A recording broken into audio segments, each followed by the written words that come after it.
লন্ডনের একটি কেয়ার হোমের ছোট্ট কক্ষে বিছানায় শুয়ে আছেন ইশরাত জাহান। জানালার বাইরে দিন বদলায়, ঋতু বদলায়, বড় হয়ে ওঠে তার সন্তানরা। কিন্তু ইশরাতের জীবন যেন থেমে আছে 4 বছর আগের এক সন্ধ্যায়। তিনি বেঁচে আছেন, শ্বাস নিচ্ছেন, কখনো কখনো চোখের মনি নড়ছে, হাতে কলম ধরার চেষ্টা করছেন, কিন্তু নিজের পায়ে দাঁড়াতে পারেন না, কথা বলতে পারেন না, এমনকি এক গ্লাস পানি মুখে তুলে খাওয়ার ক্ষমতাও নেই। কৃত্রিম উপায়ে বাঁচিয়ে রাখা এই জীবনকে ঘিরেই চলছে স্বামী সারোয়ার আলম ও তাদের 3 সন্তানের প্রতিদিনের সংগ্রাম। Premium commercial space is now for rent. Featuring ample parking and excellent accessibility, this 4,200 square foot space is ready. Elevate your business and call us today. 2022 সালের 6 মে দিনটি সারোয়ার আলমের জীবনে এক দুঃস্বপ্ন হয়ে আসে। সেদিন ছোট ছেলে সামিরকে রাতের খাবার খাইয়ে নিজেও খেতে বসেছিলেন ইশরাত। পরিবারের জন্য সেটি ছিল আর 10টা সাধারণ দিনের মতোই, কিন্তু হঠাৎ করেই সোফা থেকে মেঝেতে পড়ে যান তিনি। মুহূর্তের মধ্যে বদলে যায় সবকিছু। দ্রুত অ্যাম্বুলেন্স ডাকা হয়, তাকে নেওয়া হয় লন্ডনের কুইন্স হাসপাতালে। চিকিৎসকেরা পরীক্ষা করে জানান তার মস্তিষ্কে ভয়াবহ রক্তক্ষরণ হয়েছে। শুরু হয় জীবন মৃত্যু লড়াই। টানা 8 ঘন্টা অস্ত্রোপচারের পরও চিকিৎসকেরা খুব বেশি আশার কথা শোনাতে পারেননি। সারোয়ারও জানান, একজন ইতালীয় শল্য চিকিৎসক সিটি স্ক্যানের রিপোর্ট দেখে বলেছিলেন ইশরাত হয়তো আর বেশি দিন বাঁচবেন না, কিন্তু সেই ভবিষ্যৎবাণী সত্য হয়নি। মৃত্যুকে হারিয়ে বেঁচে আছেন ইশরাত, তবে সেই বেঁচে থাকা আর স্বাভাবিক জীবনের মতো নয়।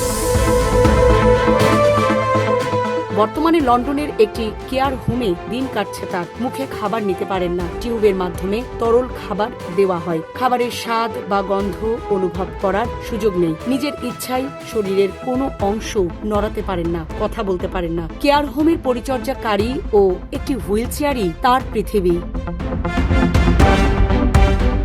তবে এটি ছিল না ইশরাতের প্রথম মস্তিষ্কে রক্তক্ষরণের ঘটনা। 2016 সালে মাত্র 34 বছর বয়সে প্রথমবার তার মস্তিষ্কে রক্তক্ষরণ হয়েছিল। দীর্ঘ চিকিৎসার পর তিনি সুস্থ হয়ে উঠেছিলেন, কিন্তু সেই ঘটনার মানসিক অভিঘাত কাটিয়ে উঠতে পারেননি। হাসপাতাল থেকে ফেরার পর ধীরে ধীরে জীবনের প্রতি আগ্রহ হারিয়ে ফেলতে থাকেন। তখন তাকে কাউন্সিলিং এর আওতায় আনা হয়েছিল, কিন্তু দ্বিতীয়বারের আঘাত ছিল অনেক বেশি নির্মম এবং স্থায়ী।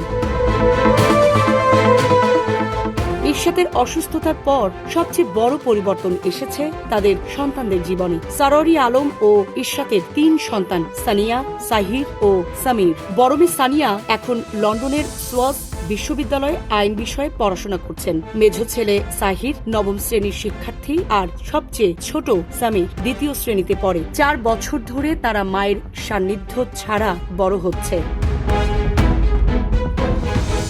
পরিবারটির প্রতিটি উৎসব এখন কেয়ার হোমকে ঘিরেই আবর্তিত হয়। ঈদ, জন্মদিন কিংবা অন্য কোনো বিশেষ দিনে সারোয়ার সন্তানদের নিয়ে সবার আগে ছুটে যান ইশরাতের কাছে। কখনো এক রঙের পোশাক পরে যান সবাই। কেয়ার হোমের কর্মীরা ইশরাতকে সাজিয়ে দেন, কেক কাটা হয়, ফুল দেওয়া হয়, ছবি তোলা হয়, কিন্তু পুরো আয়োজনের মধ্যমণি ইশরাত থাকেন নিশ্চুপ। তার মুখে কোনো অভিব্যক্তি দেখা যায় না, যেন চারপাশের আনন্দ কিংবা বেদনা কিছুই তাকে স্পর্শ করতে পারে না।